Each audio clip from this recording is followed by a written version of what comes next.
Bonjour à toutes et tous, cette vidéo est consacrée au cours du 7 avril. Dans cette séquence, on va corriger l'activité 1 du chapitre 14 que vous aviez à traiter et on va démarrer ce chapitre 14 qui parle des transferts quantiques d'énergie et de la dualité onde-particule. Alors, dualité onde-particule, ce sera dans une deuxième partie qu'on commencera à traiter jeudi et surtout la semaine prochaine. Alors, dans cette activité, on commençait par un texte Donc, dans ce texte, on vous expliquait comment les atomes ils étaient chauffés, excités par un courant électrique, absorbaient de la lumière, et bien comment ils réagissaient, électrons, énergie, voilà. C'est un texte qui décrivait ça, qui reprenait un peu des choses que vous aviez vues en première, avec des diagrammes énergétiques ici, qui devaient vous parler, au moins les deux premiers, sans doute pas le troisième. Et donc les questions ici vont permettre de revenir sur ce texte et puis d'en tirer les informations les plus importantes. Donc on commence par redonner quelques constantes vues en première. Donc H, la constante de Planck, C, la célérité de la lumière, et lambda, la longueur d'onde. Donc d'après le texte, comment s'effectuent les échanges d'énergie avec l'atome? Eh bien, dans cette partie ici, on vous dit que les atomes ont des niveaux d'énergie bien précis, dits quantifiés, entre lesquels ils peuvent transiter. Donc comme les niveaux d'énergie sont quantifiés pour les atomes, les échanges d'énergie sont aussi quantifiés. C'est-à-dire que les échanges d'énergie ne pourront pas prendre n'importe quelle valeur. Ils pourront prendre des valeurs bien précises qui correspondent à la différence d'énergie entre deux niveaux pour un atome déterminé. Comment la relation E égale hc sur lambda, vue en classe de première, permet-elle d'expliquer la partie du texte en italique? Donc dans E égale hc sur lambda, E c'est l'énergie du photon, H c'est la constante de Planck, C la célérité de la lumière et lambda la longueur d'onde du photon.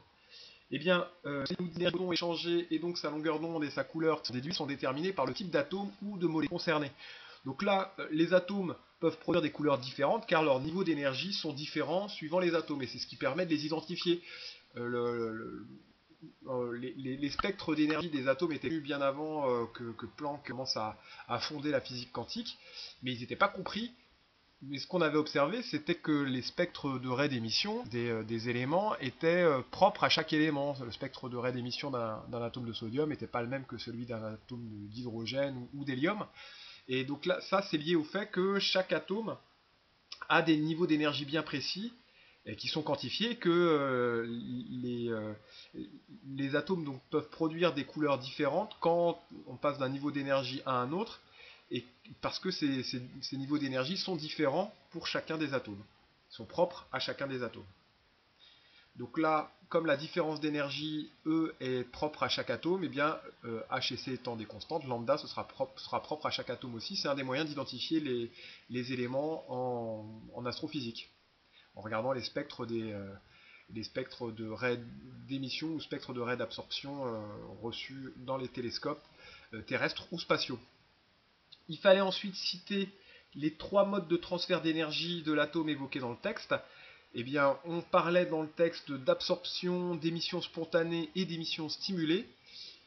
Donc ça, c'était évoqué dans la partie texte ici. Et puis ensuite, il fallait, dans les documents, essayer d'attribuer, d'associer à chaque schéma de la figure 1 ces modes de transfert. Donc là, on voit qu'on a un électron qui va passer d'un état stable à un état excité, un état fondamental à un état excité. Donc là, pour passer d'un état fondamental à un état excité, il va gagner de l'énergie. Cette énergie, elle va être gagnée parce qu'un photon va arriver là, il va lui transmettre cette énergie. Donc là, le photon va être absorbé. Le premier schéma, c'est l'absorption. Le deuxième, on a un électron qui est dans un état excité qui revient à son état fondamental. Il perd donc de l'énergie, l'atome perd de l'énergie et donc comme l'énergie se conserve, eh bien, il émet un photon. Donc on a une émission spontanée ici. Et là, troisième cas de figure que vous n'avez pas rencontré en première en principe, on a un électron qui se trouve dans un état excité, qui va revenir à son état fondamental, mais pas comme dans l'émission spontanée, il ne va revenir dans son état fondamental que parce qu'un photon qui a exactement la bonne différence d'énergie entre les deux niveaux ici, E2 et E1, va arriver, et donc cet atome revient à son état fondamental en émettant un deuxième photon qui est un clone, une copie conforme du premier. Et donc ça, on appelle ça l'émission stimulée. Alors ensuite, on vous demandait, d'après le texte, comment faut-il s'y prendre pour mettre en œuvre chacun des modes de transfert d'énergie avec l'atome. Alors pour l'absorption, on peut fournir de l'énergie aux atomes avec un courant électrique, ou en le chauffant, ou en lui fournissant de la lumière, en lui envoyant de la lumière, hein, c'est ce qui était dit dans la première phrase. Pour l'émission spontanée, il faut placer l'atome dans un état excité, puis spontanément, l'atome émettra un photon pour retrouver un niveau d'énergie plus stable. Alors pour l'émission stimulée, il faut que l'atome soit que l'électron soit dans un état excité, et après la rencontre avec un photon d'énergie adapté, qui a exactement l'énergie qui correspond à la différence d'énergie entre les deux niveaux, E2 et E1, l'atome se retrouve dans un état plus stable en émettant un photon identique au photon incident. Alors ensuite, question 4, il fallait étudier ce qui se passe dans le document 2. Donc on voit qu'on a 4 photons qui arrivent. Au temps T2, eh bien, on a les atomes 2 et 5 qui émettent 2 photons identiques. Et au temps T3, eh bien, on a les atomes 4 et 3 qui émettent des photons qui n'ont pas la même direction. Alors, ce qui se passe entre l'instant T1 et l'instant T2, pour les atomes 4 et 3, eh bien, les atomes 4 et 3 vont absorber un photon chacun. Et donc, quand ils vont, donc là, ils sont passés d'un état fondamental à un état excité, 4 et 3, et puis là, ils vont émettre spontanément, donc c'est l'émission spontanée, donc entre T1 et T2, 4 et 3 absorption, et entre T2 et T3, émission spontanée.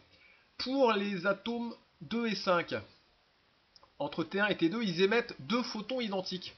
Ça veut donc dire que 2 et 5 étaient déjà dans un état excité, et que les photons qui arrivent ont exactement la bonne énergie, celle qui permet de passer du niveau E2 au niveau E1, et donc ils émettent en émission stimulée 2 photons identiques, clos l'un de l'autre. C'est le principe des lasers. On va le voir la semaine prochaine, enfin même à partir de jeudi déjà. Enfin, donc dernière question, pour les deux modes d'émission décrits dans le texte, citez les caractéristiques des photons produits. Bon, on en a déjà parlé. Donc dans l'émission spontanée, les photons sont produits de façon spontanée par les atomes. Ils ont des directions aléatoires et peuvent avoir des énergies différentes, alors que dans l'émission stimulée, le photon produit est identique au photon incident.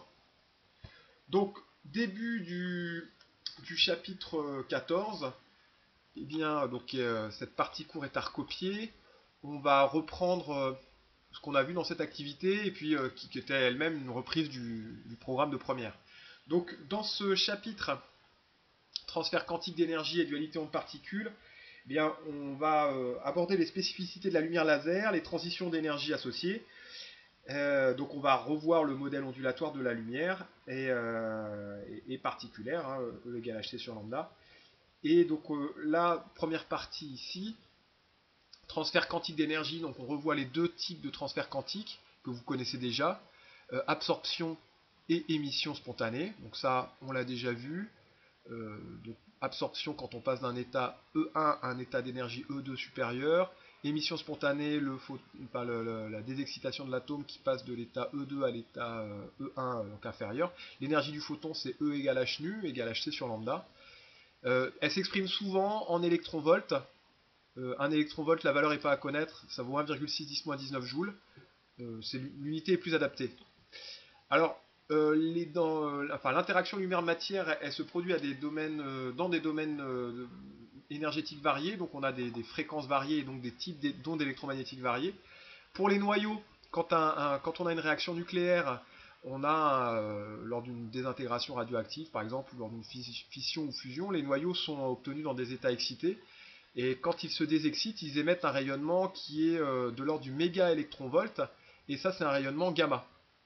Les atomes, eux, les électrons des atomes, eh bien, quand ce sont les électrons de valence qui passent d'un état stable à un état excité, la différence d'énergie elle est de l'ordre de l'électronvolt, de l'ordre de la dizaine d'électronvolts quand ce sont les électrons des couches internes. Et donc ces énergies de l'ordre de l'électronvolt ou de la dizaine d'électronvolts, ce sont des énergies qui se situent dans le domaine du visible ou de l'ultraviolet. Donc là, c'est de la spectroscopie UV visible.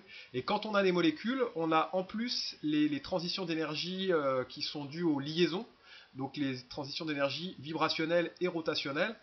Et donc ces niveaux d'énergie 10-1, 10-3 électronvolts, on est dans les infrarouges.